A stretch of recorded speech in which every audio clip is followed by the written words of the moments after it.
and Lisa, I'm paraphrasing, so if you'd have your microphone on that. But Lisa asks,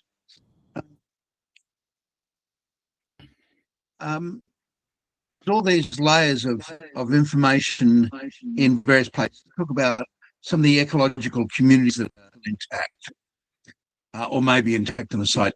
And how do we respond to that as arborists?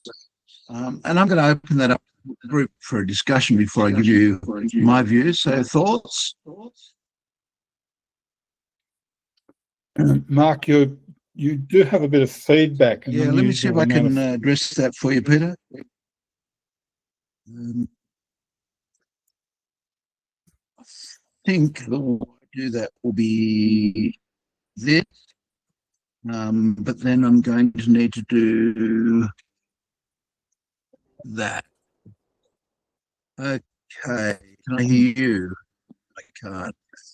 It's sounding okay that's now. Great. Excellent.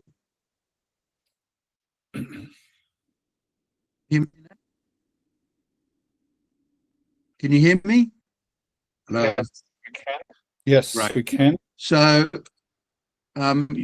Lisa's phrased it first. No. Yeah, there it is.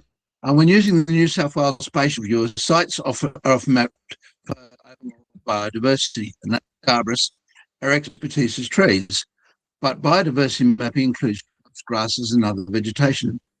How do you determine which vegetation to include in a system? And where do you draw the line between your expertise and the areas better left to ecologists? Any thoughts?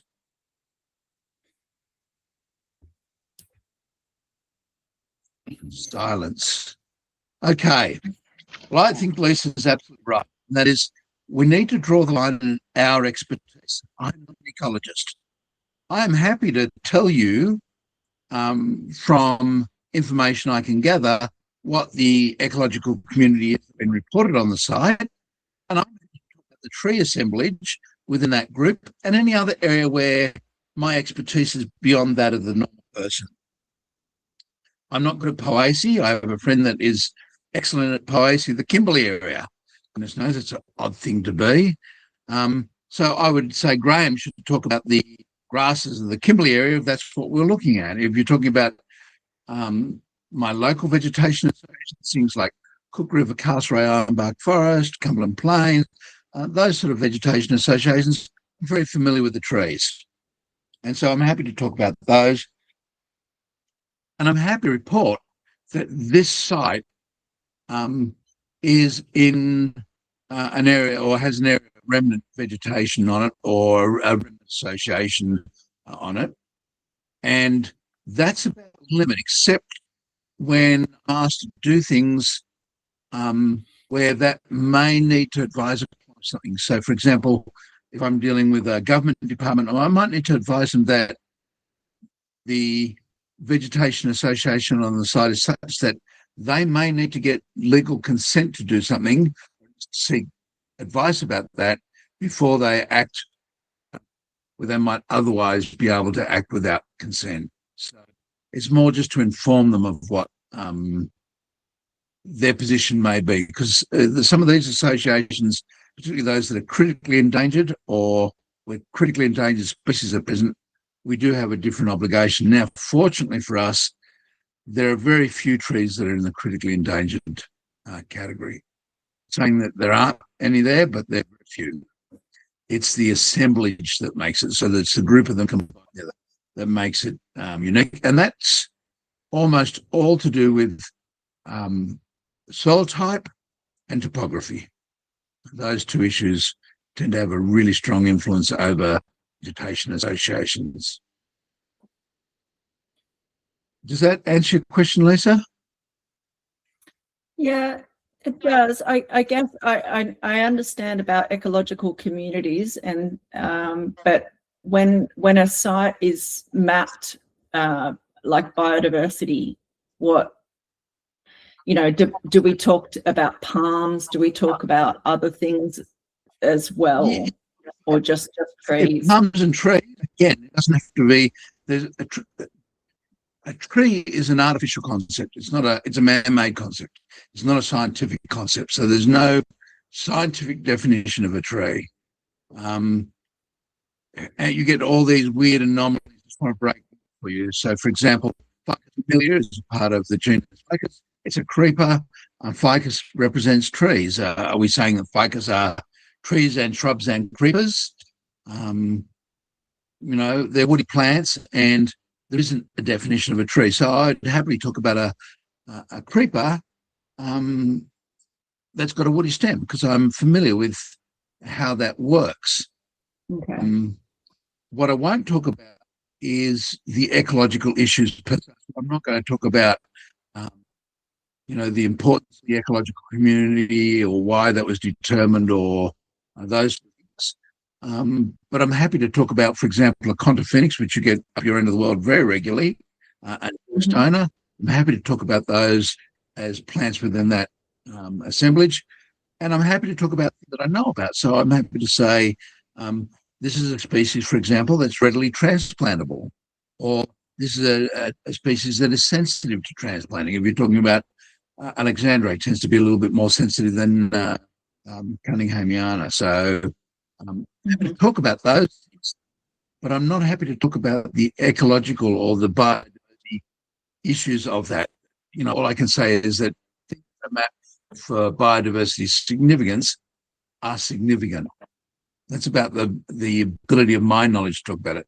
Now, there are arborists that have dual qualifications, that are both ecologists and arborists, and they have perhaps more to add. There's also arborists with qualifications in law, environmental law, and so they have the ability to talk about things in more detail than I have. I am limited by my expertise. And if you remember, the definition of an expert under law is somebody who knows more than the average person. So I don't have to be an absolute authority on a particular species. I just have to know enough about it to get me out of the realm of the average person.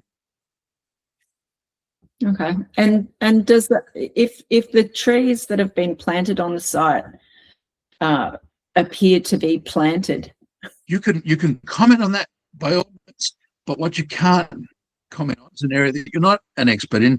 That is, what is the biodiversity significance of those planted trees?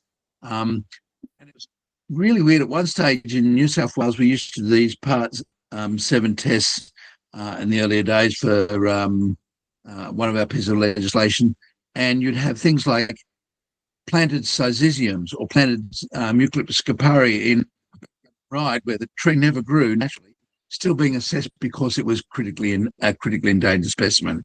I can't talk about that because that's not my field of expertise. I can't say it's Eucalyptus scopari and it's clearly been planted. Questions?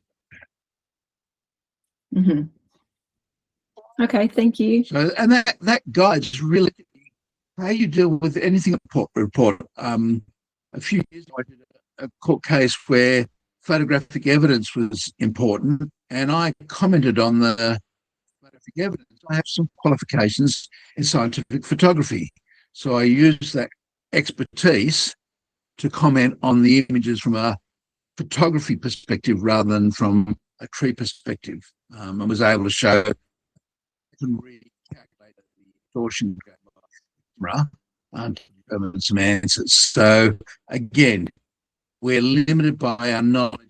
I don't presuppose on anybody what that knowledge should be, but what we must do is go outside our bounds. I'll give you an example of that. A number of years ago, I looked at a damage to a tree by a motorcycle, and I was able to say yes, the motorcycle, the damage to the tree was consistent with being struck by a motorcycle. It was consistent with, from my view, motorcycle with its front wheel off the ground slightly, the height of the crankcase measured against the tree. And I went through all of this process, and the court made really clear that I'm an accident investigation specialist. So I had gone outside of my expertise when I started talking about how the motorcycle impacted with the tree.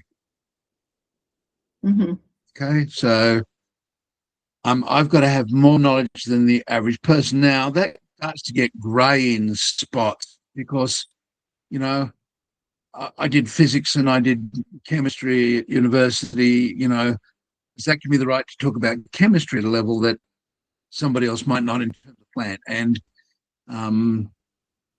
you know, there have been times when that is raised as a question. It's a difficult one.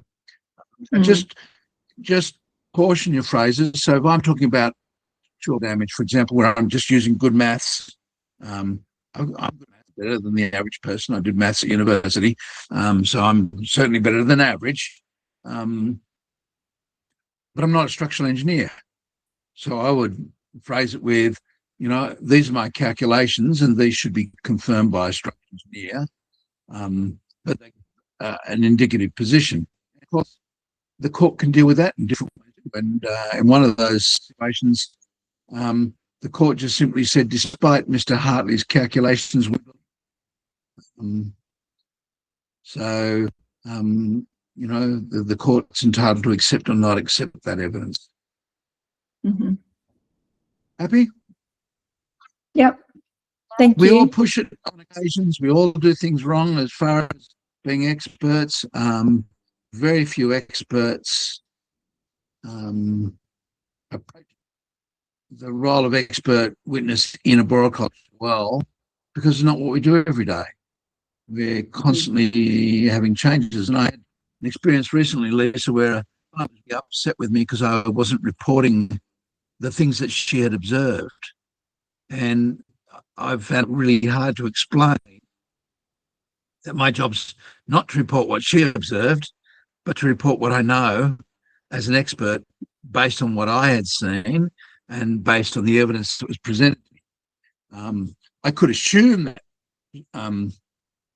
what she said was correct, but that was purely based on an assumption. It wasn't based on anything that I had seen. And on one of those items, I takes the view that I wasn't comfortable with making that assumption.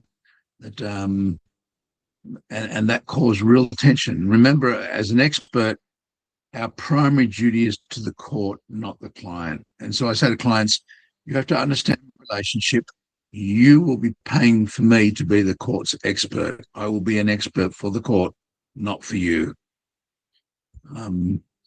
Now, do we come into all of that still with some cognitive bias? The answer is, I reckon all of us have to do that. That is, all of us come in with our blinkers on and natural emotional biases, whether pro or against the situation. We all have biases in everything that we do. And I know that some of you have heard me talk about Bo Lotto previously. Bo is a gentleman who talks about how we perceive things, what perception is really, how we look at the world. And he simply says and demonstrates with some wonderful experiments that we are all subjective in the way we see, because we're within the paradigm itself. We're not looking at the world outside. We're in the world, looking at the world through perceptions that are created by those bits and pieces. So, you know, be gentle on yourself in any report you write. There'll be times when, like me, you'll make some mistakes. Hopefully not as many times as I have, but I'm sure that there will be occasions for all of you. And what's it feel like? It's unpleasant when you screw up. Makes you feel awful, makes you feel like an idiot. And as Judy Fakes once said to me, it makes you a better arborist because it pushes you and drives you not to repeat the same. That's great. Thank you, Mark. My pleasure. Next one. There we are. That's better.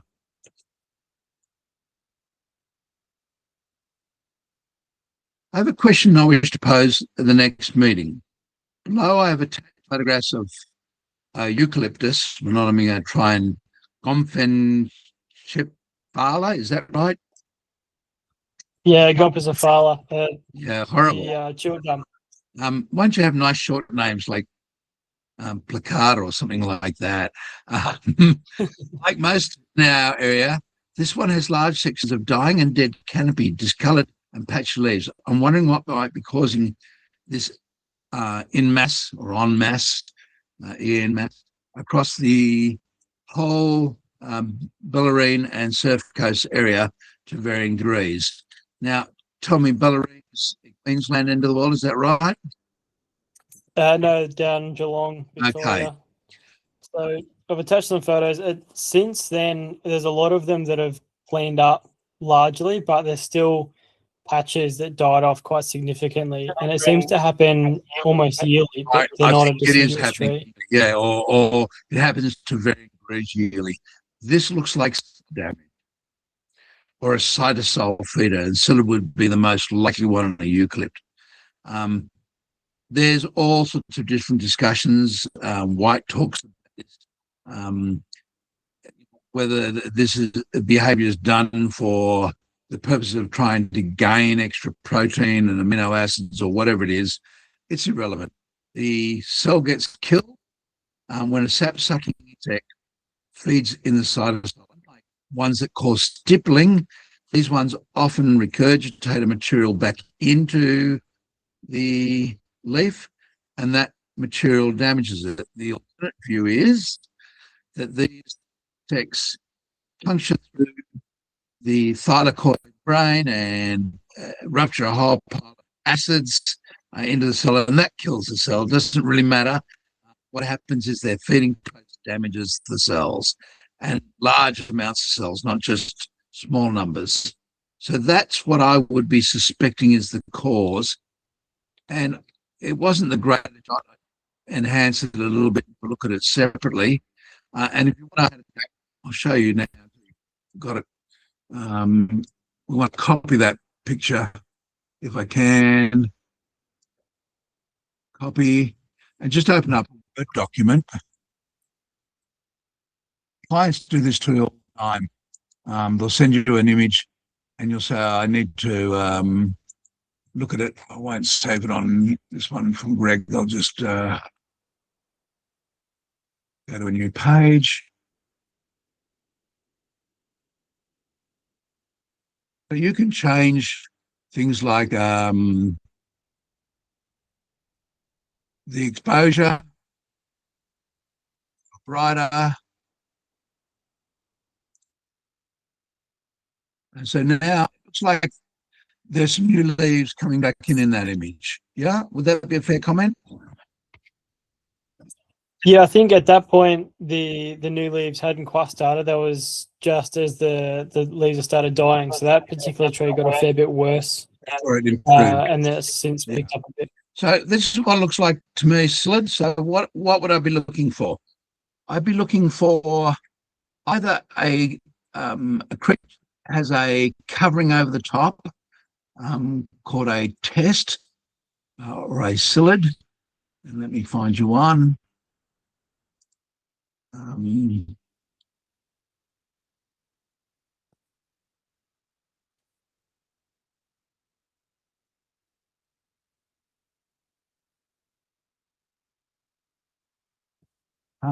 If we look for a psyllid,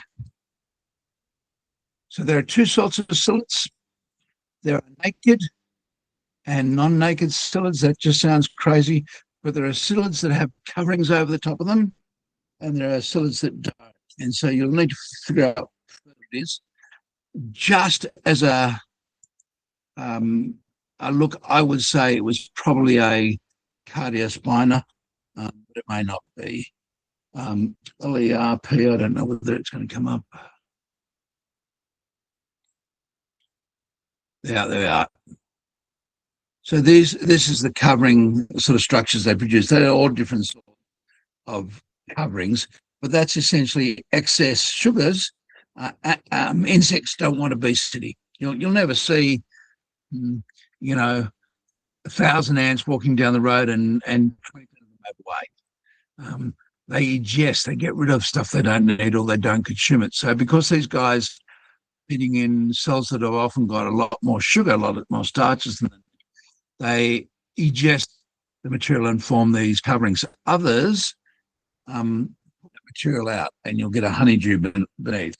So those are two possibilities. That would be my first gut level guess.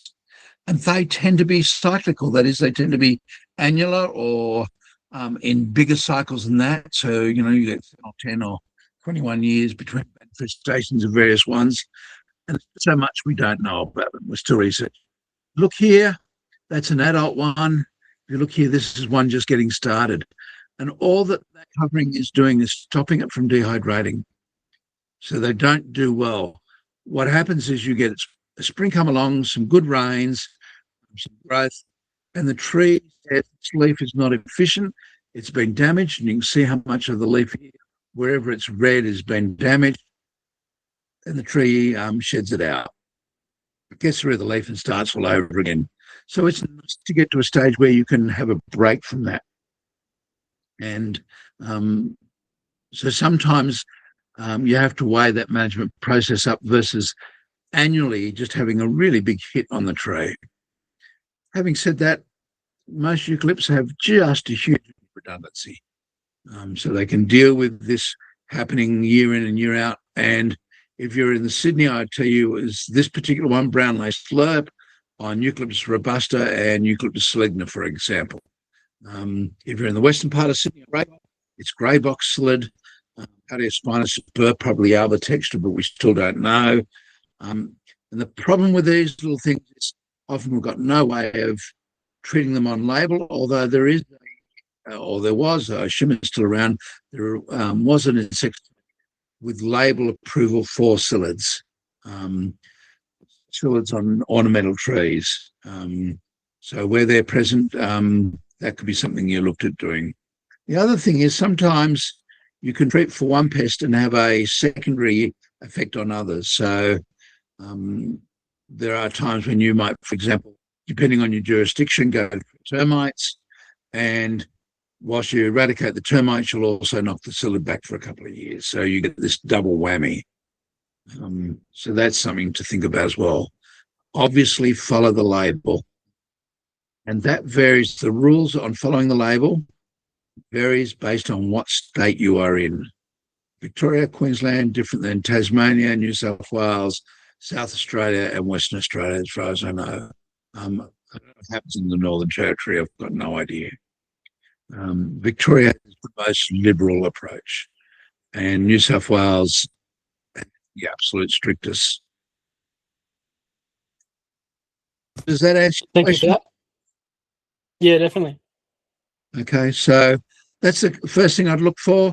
If you don't see these coverings, and you'll see some of them on the leaves that are falling on the ground, if you don't see any, the next thing to do would be to look for naked psyllids.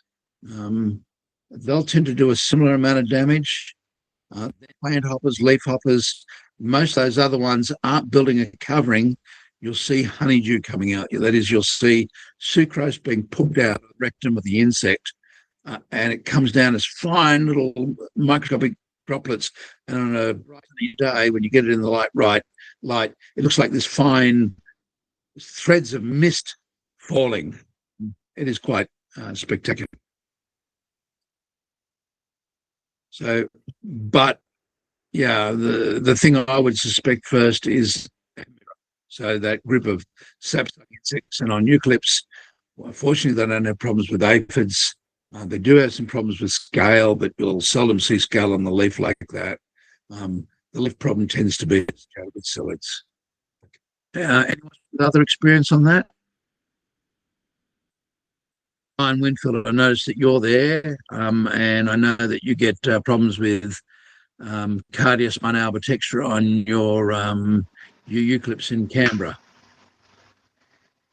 Yeah, particularly the Meliodora and Blakely-eye.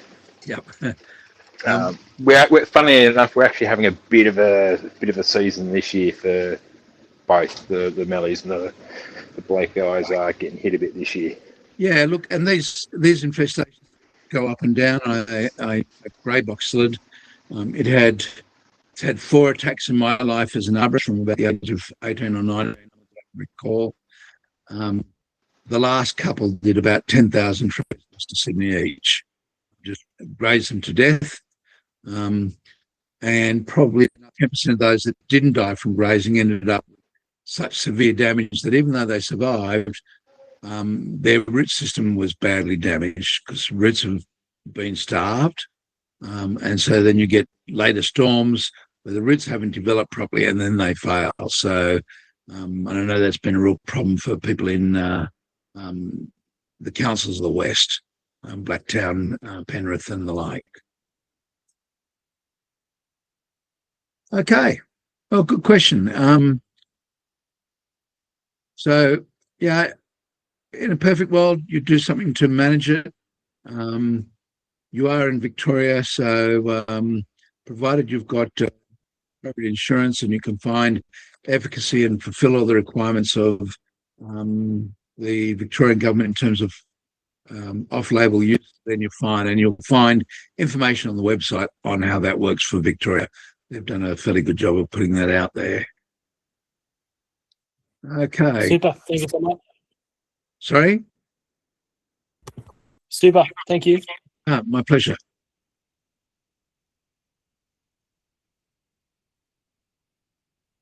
That's the same one.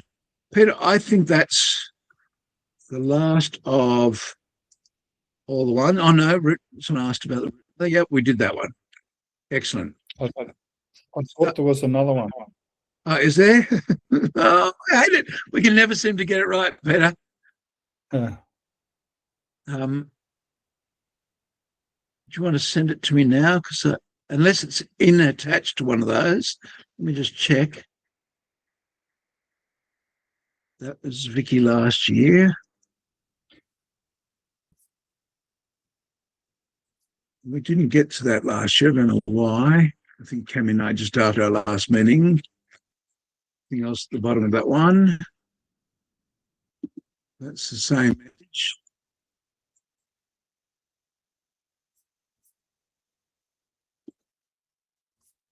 It's the same. Okay. Got one from Peter Dunn. Yep, okay. I'll send that to you. Right. Well, whilst you're doing that, I thought I'd just show you a few things from recent times that will just be useful and educational. Come on, come on, come on. I can hide that, I'm sure. Why are you not going back to what it should be?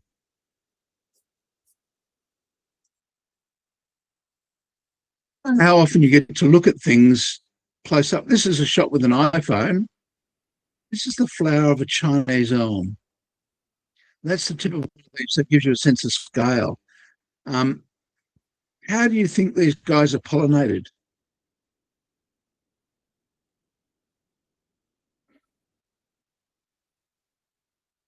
Almost certainly wind.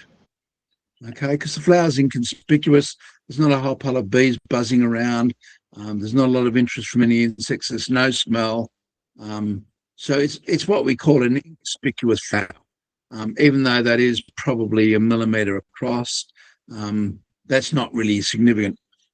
And one of the things that you'll notice as an arborist is that have got a strong scent are often attributed to causing people hay fever. So you'll say, oh, that privet's causing me hay fever.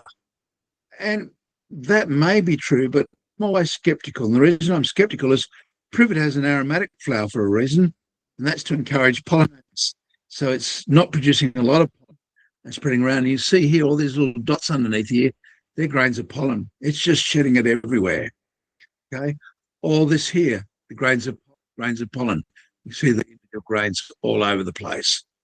Whereas something like privet, which has got an aroma to it, doesn't waste a lot of energy on producing lots of pollen. It uses its energy on producing the insect attractants. So it's really easy to dismiss trees as being undesirable simply because they smell nice. And it's a hard thing to see, but it happens regularly. It's the same with springtime. In springtime, you'll often hear people blaming the things that are in flower, but springtime's often when the grasses are pollinated, and grasses don't have a large conspicuous flower. They're wind pollinated. gymnosperms. Pines are wind dispersed pollen, and if you want to look it up, you can. I probably already have one that I can show you. A pollen storm. They can produce huge amounts of pollen, and a number of years ago, look at this. That is not dust. That's pollen. That's just the wind blowing through some gymnosperms, some pinus, and you can see the intensity of the pollen there. So, but because they don't smell and because they don't have a flower that's obvious to anyone, or they have a highly modified flower, they're often considered or ignored altogether. Even here you can see the clouds of it. And I went from there to another school that was about kilometres away, and I could still see the cloud from 2 kilometres away. So it gives you an idea of how intense those pollen clouds can be.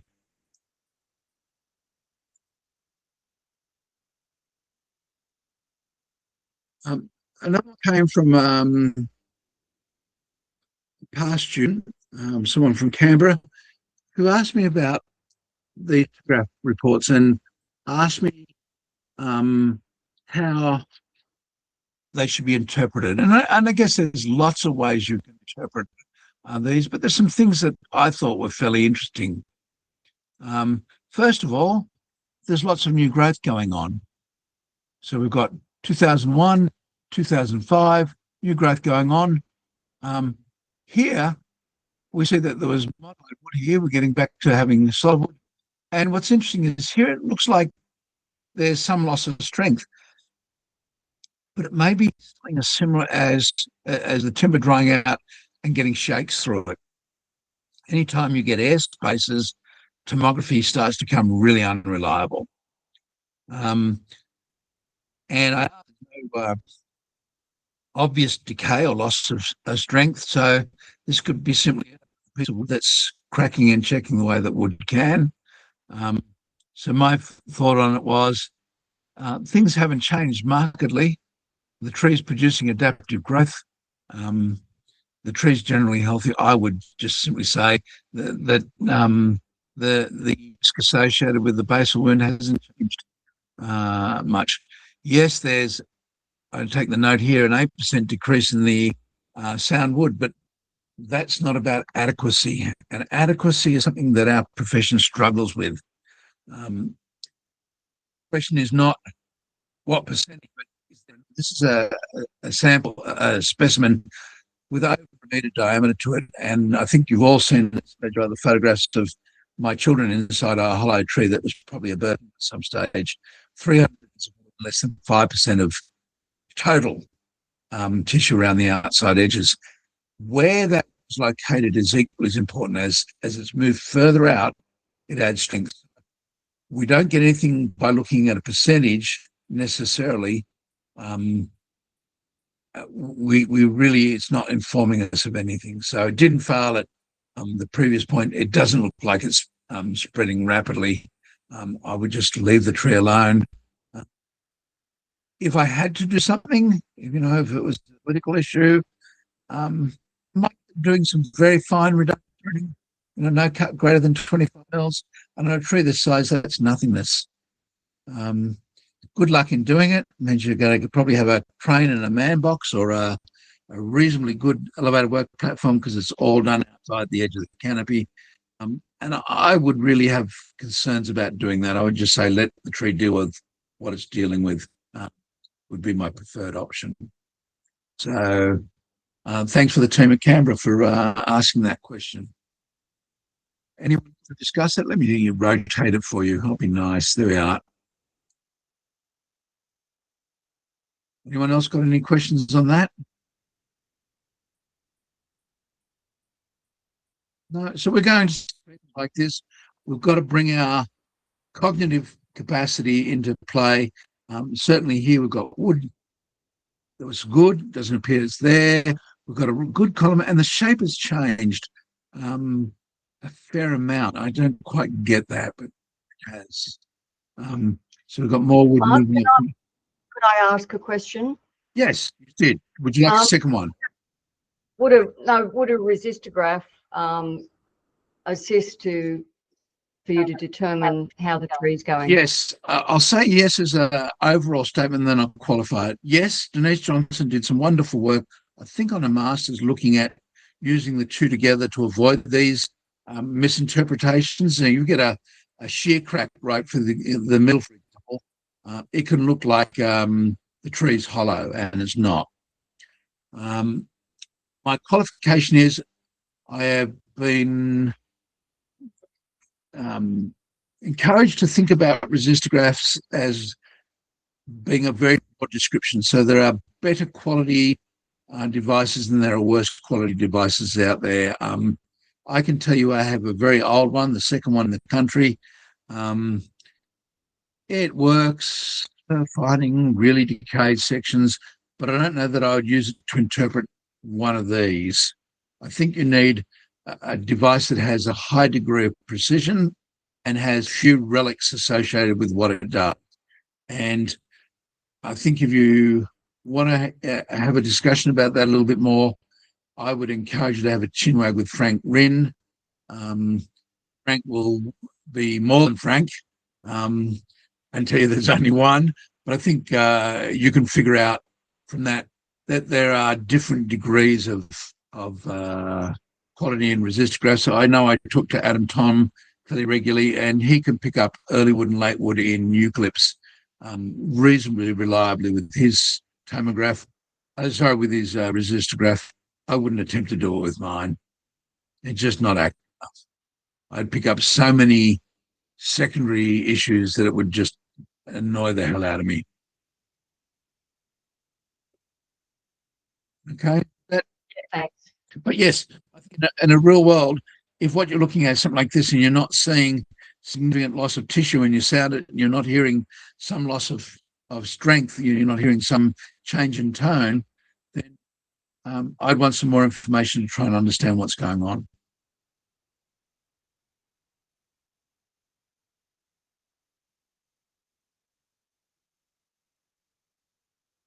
As I said, in the case of that, I'm happy to accept that it is what it is, and that's not a problem at all.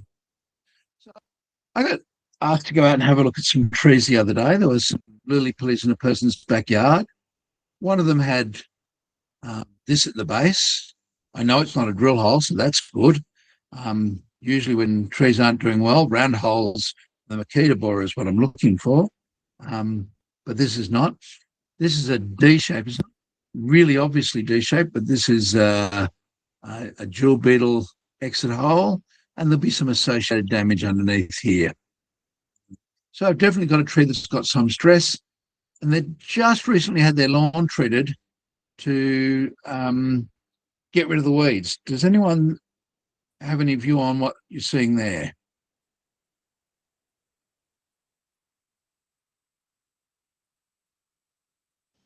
Herbicide damage? It looks like herbicide damage, doesn't it, ever?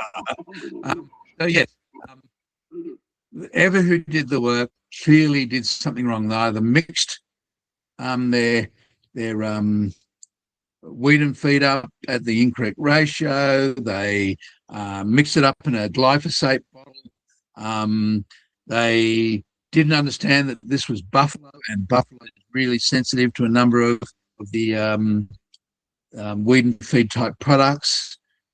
So again, I'm not an expert in turf grass, but that gave me some idea of what was wrong with the trees.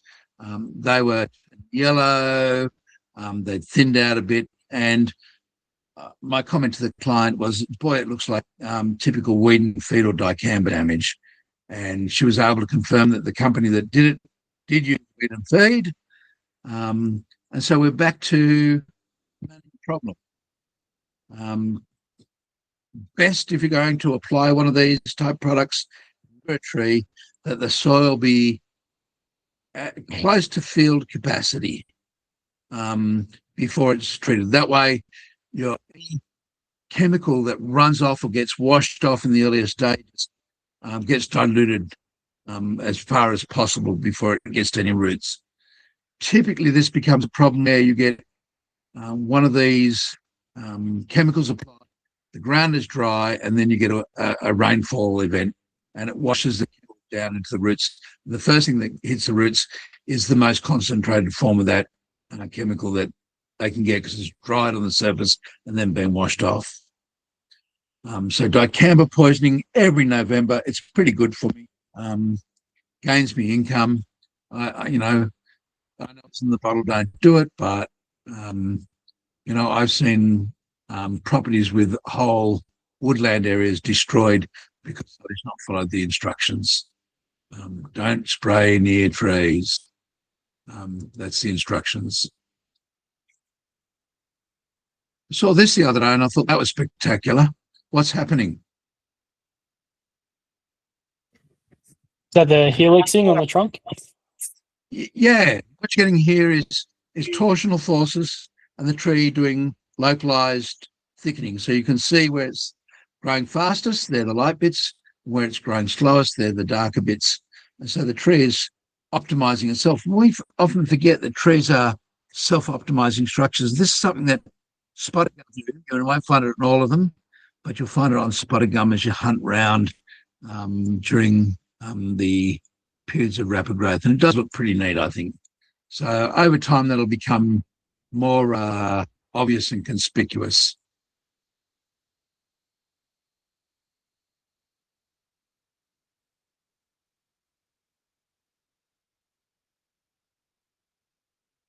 I was driving along the other day and I saw this at the side of the road.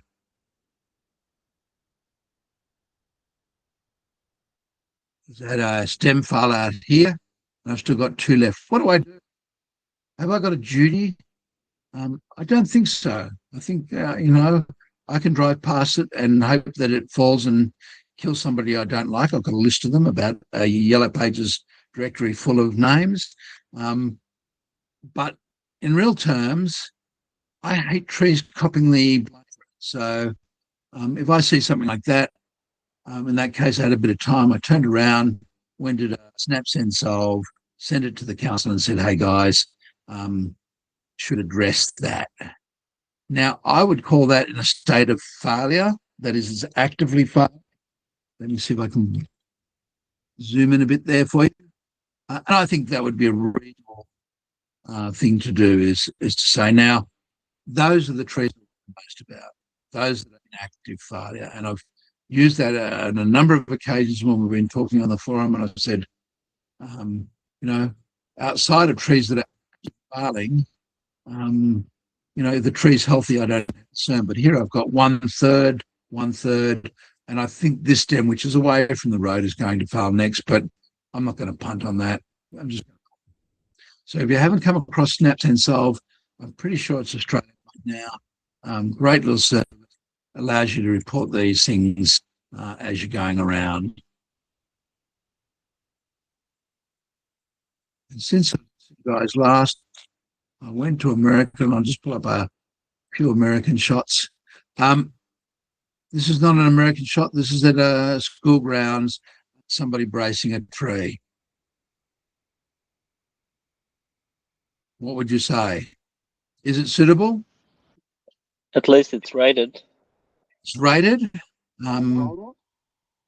It's certainly, for my mind, it's certainly okay for a temporary solution. Unfortunately, the reason that this was done like that is the tree has a predominant stem. And the current research tells us that codominant stems are no more likely to fail than other stems, except if there's active splitting or there's obvious splitting in them. So we don't need to do that. So if you're looking for a temporary solution whilst you're waiting to put something more permanent in, I would say that's great. If you feel you have something in, then do it appropriately, not a half job.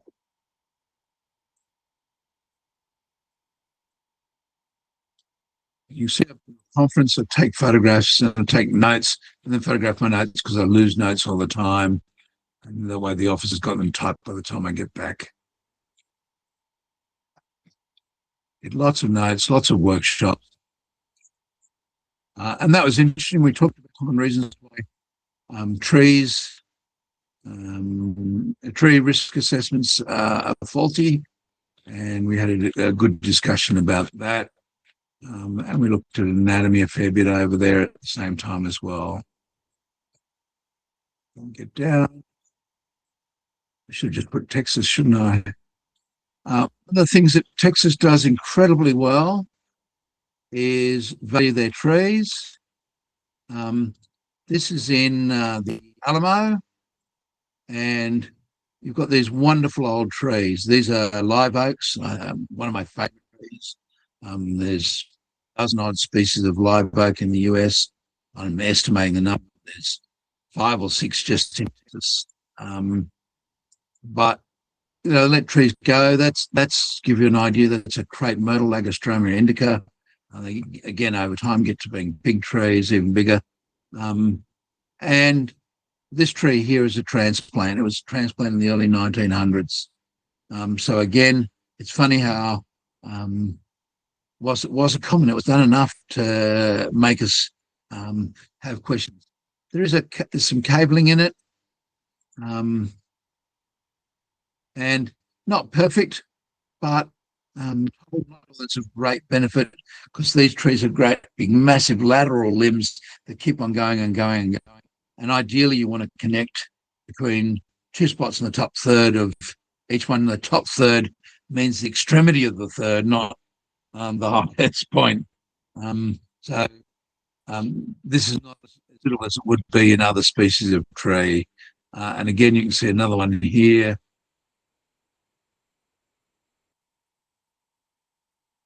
Doing very little at that point. It just means if it breaks, one end's going to hit the ground, the other end's going to stay hanging up. And I guess from a risk perspective, that's a pretty good way of dealing with it. So from the floor, are there any questions? No. Here's a juniper in Texas again that's got active splitting. So this is something that, again, I would in Australia report. In America, I didn't. The tree has had a person sitting underneath it. You can see here, there's our splitting part. I looked at it and I thought, well, it's going to split slowly. It's low, close to the ground. It probably wouldn't kill her. So I smiled and kept going. It's not that I dislike the person.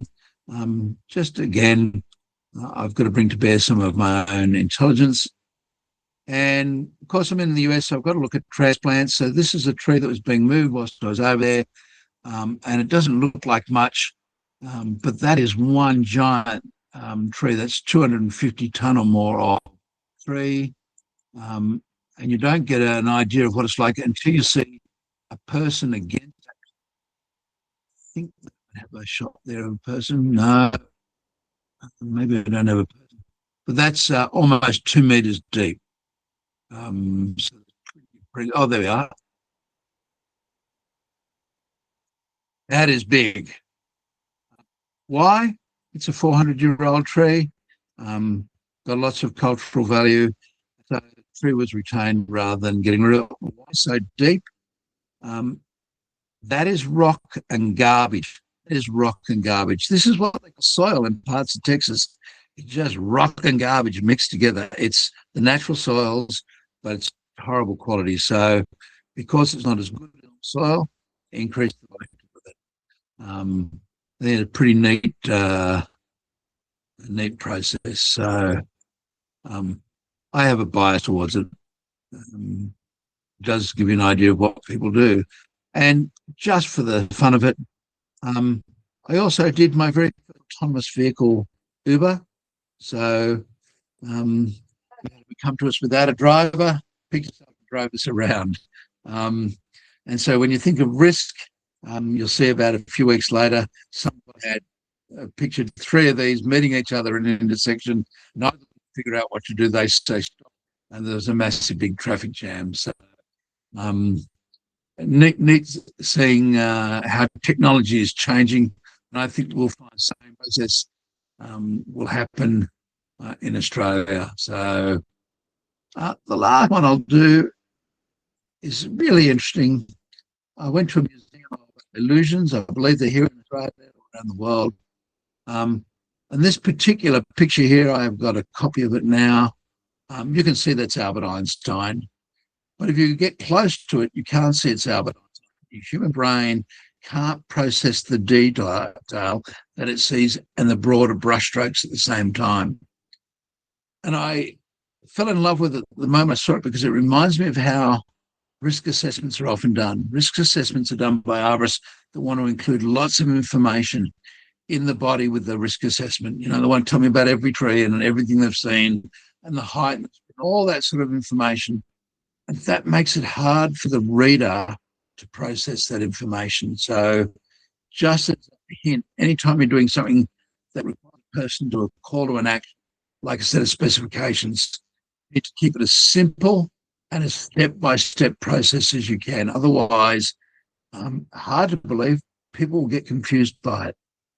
And it was really interesting seeing, you know, how my mind worked with the illusions. A number had, there was one that I went into, and I was certain I was going to fall over. Fortunately, I didn't. I held on for grim death, but my body wanted to make me fall over to deal with it. So the human brain, as we've talked about earlier on this session, really amazing thing that just doesn't look like it to. So when you write a report, be aware that someone else is going to read it, and the way that they're going to read it and see it is going to be very different to the way that you intended it to be read in many.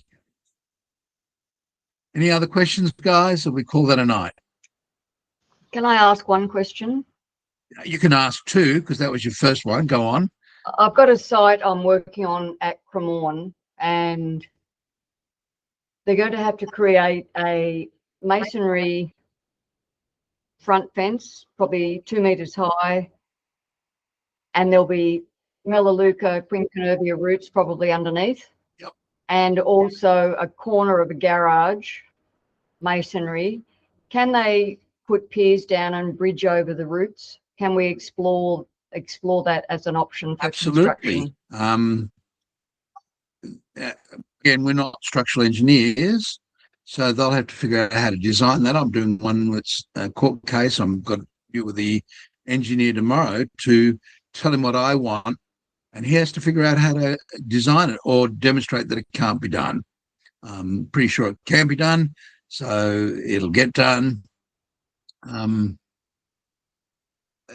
I generally feel that in most circumstances where there are existing trees and you need to do something like that, be a combination of root loss and bridging that'll go together rather than just it all being perfect. So there'll be areas where you look at it. The other thing you can do, and I'll see if I can. Yeah, I met the builder seems pretty good, and I said, this is what I want, but he doesn't necessarily need structural engineering drawings, or does he, to do that? He will need somebody to engineer it. Yeah. Okay. In general, most need some form of engineering, particularly. So tree roots, if we keep this in mind, now fairly reliably, tree roots exert a pressure under most circumstances, turgid pressure or lateral expansion pressure, secondary growth of about 1 megapascal. Most walls are designed for somewhere around 400 kilopascals, or about 40% of that. So we need to keep in mind that there's that inconsistency. And now if I can pull it up, I will.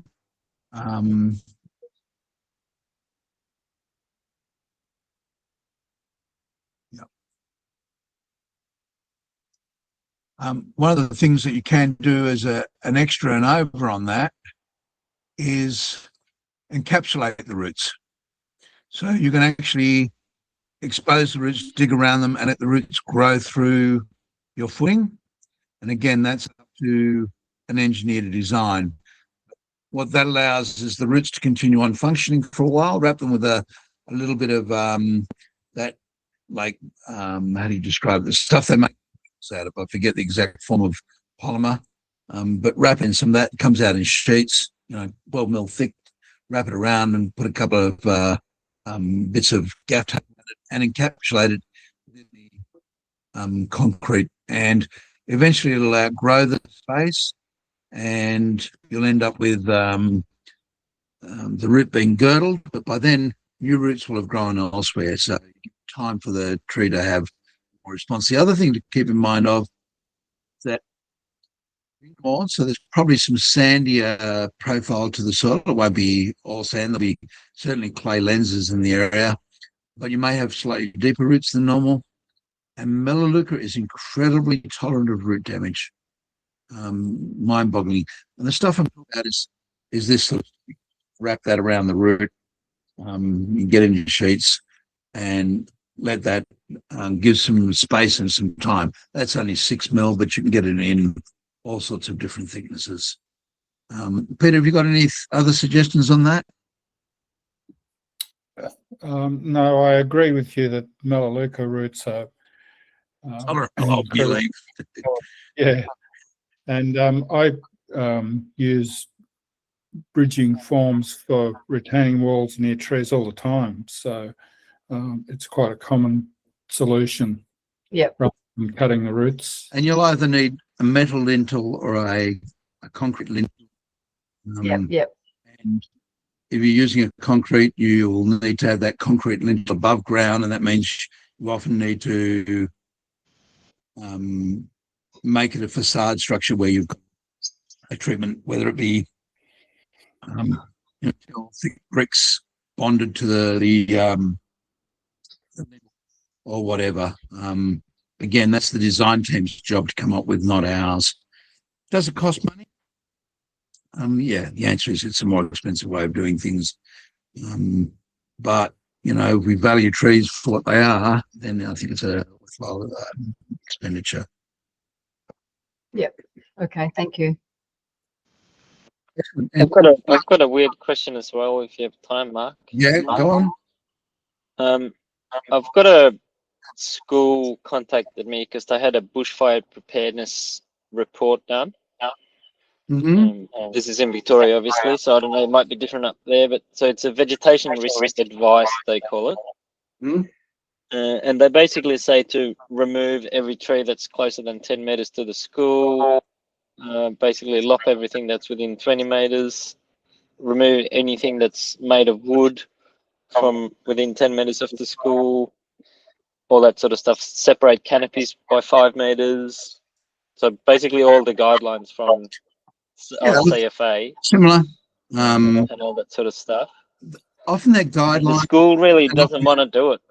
Often their guidelines, often they're cut by should, and when should thing that could cost a person money or their life, the person that makes those decisions reads should as must. And that's somewhat artificial. For example, I would be happy with a hedge away from my house, a bushfire. The reason why is that they don't ignite. They're a great ember attack preventer. Caprinas are the same. They don't ignite because they look like pines. People say, oh, well, they're just going to ignite. They don't. So you have to weigh all that up. And I'm not a forensic expert in fire, but I've got photographs from Black Saturday fires where houses without a tree around them burnt to the ground and houses surrounded by trees did. And if bush was to be a problem with buildings igniting, that causes problems for me. It's like telling me that, eating a peanut butter sandwich is going to kill me. Well, it might kill some people in some situations, but you can't come up with a blanket statement. And that's the problem I have with these codes that look at all trees being equal, all trees being equally flammable. I accept that eucalypt burns beautifully.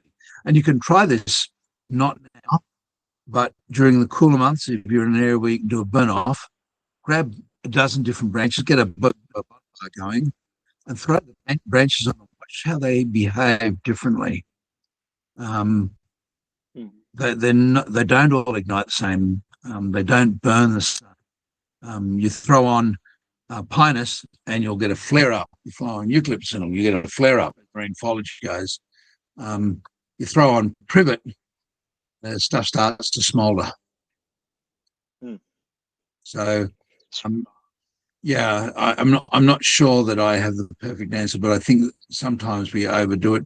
The other thing I think we've got to be aware of is other things, including our construction material and the way we handle things. But you know, tile roofs are bad where attack can occur. Solid metal roofs are better. Up in the Blue Mountains here, where we get bushfires, people build houses out of wood cladding. I mean, you might as well just put little red bits on there and have something that you can strike and get it lit from. That just seems to me to be, except it looks great. It's practical, and you can't do that anymore. But did it for ages because it's a nice little, you know, rural farmland type look. One of the things we do know is that appropriate water supply, backup electricity, or a generator that runs a rooftop sprinkler system has some of the best results in terms of suppressing fire. So I was looking into the report and like looking at the language, like you said, with shoulds and musts and stuff. And I don't know how good these guys are that they've done the report, but it looks like they've copied in something that's called the standard requirements for managing fuel around buildings from CFA. So it makes it sound like there's something they have to do because it says requirements, but I don't think that's related to this situation. Yeah, look, it's a difficult one to deal with. We try as far as possible. Another good one would be palms. I've got a cotton palm right beside a school building for zone. I used to be asked for it to get skinned. I wanted every dead frond off, right back. Don't want a stocking because I know that they burn. Dead fronds on a palm, Roman candles. They're just spectacular. So, you know, I think you've got to balance it up and try and get some consensus. I had one recently where the plant was a block with probably a 10% slope going up to the house, sparsely wooded, good distances right beside the house. It's a beautiful cornice, and the bushfire assessment said everything that overhangs needs to be removed. When we said why, didn't make sense. They said, well, because it could branch that's on fire go through the roof and set the building on fire. Pointed out that it was a metal framed roof with an industrial rating to it, so it wasn't a lightweight metal roof, and it was a solid corrugated iron. The likelihood of a branch breaking off, going through and igniting inside the building, probably a lot less than the whole tree falling over. So again, unfortunately, we've got to deal with other experts, and it goes back to the very question that Lisa started with, you know, where do we fit in that process? There's a point to which we've got to say, this is our preferences, this is what our desires would be. Ultimately, we're not the expert, but if you're looking for something to do, there are consulting arborists that are also bushfire experts. So they've got good qualifications, and so that may be something you want to think about doing. My problem is that the more of these things you do, the more problematic they can be. Someone said that the person who rides two horses at the same time is called a clown. And you know, I think we've got to be careful that we don't fit that. It doesn't mean you shouldn't have the application or use it, but just be careful when you have to try to sometimes contradictory jobs together. Yeah. Does that answer? Well, just it was weird because they got the report and they're like all overwhelmed that they have to remove all the trees and stuff like that. And then I got contacted and they said, "Do we have to do this?" It's like, because I did a tree risk assessment there before they did the fire report. And it's like, oh, which report weighs the highest when it comes to the trees? Should we listen to your report or should we listen to the other report? Yeah. Like it's not really related. Yeah, that's right. And I think in that situation, if your client was keen, I'd be wanting to find consultant that was more ecologically orientated to start talking about some of those things. There's cannot treat all trees as trees. I mean, they are, but you can't treat them all the same. Yeah. You know, you can burn Pinus radiata green. You can burn eucalyptus green. You can't burn privet green. You won't burn olive particularly well green. There's lots of things that just don't ignite in the same way. And unfortunately, our codes don't see that. They just see trees as the problem because they're combustible. But, you know, you go find me a tree that's gone through a bushfire where it's super hot, where there's no hollow or no effort for it to catch light. They don't be still alight, you know, an hour, 2 hours later. They're not. It requires other things to become an ongoing fuel source. Green trees, the stems and the main branches on eucalypts don't generally burn a long time. Whereas, you know, some of the gymnosperms definitely do burn when they're green because they've got a high content. It's in our eucalypts, it's the leaf that's got the high oil content, and it's the leaf that's the problem, not the branches. And, you know, all these things have their come rounds and go rounds. It's interesting. I was asked via some feedback today in a document whether we should be considering the effects of climate change on the environment. And I thought probably not, because almost all the data that's coming out shows that temperatures changing slightly. We're getting no more thunderstorms, we're getting no more tornadoes, we're getting no more cyclones, we're getting no more severe weather events. They tend to be largely static. But it's taken us almost 30 years to get there. Our very first document that we produced, Perspective in 1987, and it pictured a whole pile of things like loss of 10% or more of our coastal land as a result of tidal water rises. Do that within the next 30 to 40 years. I'm guessing the next 2 years aren't going to be catastrophic. You know, we overestimated, and we tend to do that. It's something we talk about in risk assessment, is we often want to take a worst case scenario. That's what bushfire is doing at the moment. It's a very major issue.